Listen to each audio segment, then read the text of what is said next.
বিরুদ্ধে, এটা আপনাকেই ডিল করতে হবে। ওটা কাস্টমারকে ওখান থেকে ডিল করলে আপনাকেই ডিল করে ব্যাপারটাকে সেটেল করতে হবে, নাহলে আমাদের ছেলে যাবে। একদম আমি বললাম যে আমার যতটুকু মনে হচ্ছে ও যাবে, ও আজকে না হোক 5-10 দিন পরে যাবে, কিন্তু ও করে আসার পরেও দেখবেন that will be some issue. ওরা একটা ইস্যু যখন তুলেছে, ওরা আবার এগুলো কোনো ইস্যুই না, ওরাও খুব ভালো করে জানে, কিন্তু ওরা এগুলোকে দেখাবে।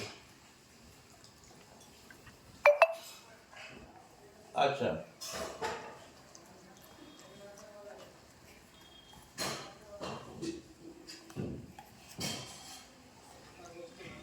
হুম হুম হুম হুম। ঠিক আছে, তুমি মেলটা পাঠাই, ওরা ওরা পাঠালে সাথে সাথে বলবে যে তোমার লোক এসে দেখা।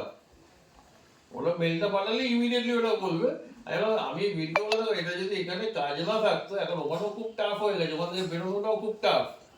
তো যদি ওখানে যদি এটা না থাকতো তাহলে তো আমার অসুবিধা কি আছে, আমার 5 দিন পরে গেলে 1 বছর পরে তাহলে হাতে করে ও নিজেই রং করতো, অসুবিধা কিছু ছিল না। কিন্তু ঘটনা এখন তো সেটা করা যাবে না।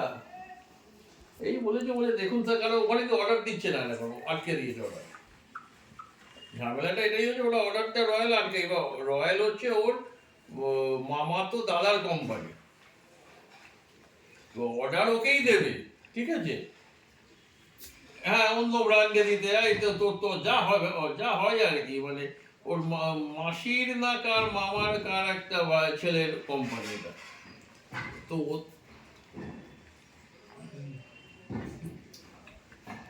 হ্যাঁ, এবার ওরা দেখছে নেরোল্যাকের থেকে করলে নেরোল্যাকের প্রফিটেবিলিটি বেশি আছে ওর কাছে, তো আর বার্জারের থেকে করলে প্রফিটেবিলিটি কম আছে, তাই ওরা আমাদেরকে প্রেফার করছে। এবার ব্যাপার হয়েছে এটাই। এবার সেই জিনিসটাই একটু দেখা, তুমি একটু দেখে শুনে লিখো ওটা, হ্যাঁ। আর তারপর দেখো একবার অন্তত কবে কি হয়, এবার ফার্স্ট উইকতে যাক, 10-12 তারিখের পরে যদি একটা কিছু করা যায়, ঠিক আছে। ওটা একটাকে টাইম টেন্টেটিভ টাইম দেখে নিয়ে 2 দিনের